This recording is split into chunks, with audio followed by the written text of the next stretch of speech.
Đồng naiកំសាន្តទៅសួនទឹកល្ងាឋាននៅឡាមុននឹងទៅចាចូលទឹកជ្រោះព្រះនិមិត្តសិនចាគឺស្អាតខ្លាំងមែនតែនចាហើយក៏បានថតរូបជុំគ្រួសារចាដាក់ពីបេប៉ុសទាំងអស់គ្នា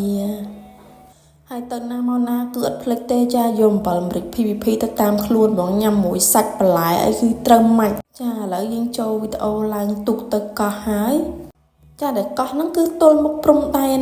ព្រះវិហារតែបាននិយាយខុសឈ្មោះអីចាសូមខមមិននៅក្រោមវីដេអូផងចាហើយការរៀបចំកញ្ចក់គេគឺប្រហែលតែយើងហ្នឹងចាគឺទឹកទន្លេនេះគឺទឹកទន្លេមេគង្គយើងតែម្ដងបើបុកលហុងគេគឺខុសពីយើងបន្តិចគឺគេប្រើម្ទេសក្រៀមទាំងអស់ចាហើយឥឡូវ10ម៉ោងត្រឡប់មកវិញហើយចាមេឃរៀងធ្លាក់ខ្យល់ដែរចង់ភ្លៀងចាហើយចិត្តដល់ត្រោយខាងលិចហ្នឹងគឺឃើញហ៎ចាកន្លែងហ្នឹងគឺគេហៅវេទិកាទុំគឺនៅព្រះវិហារធំតែម្ដងចា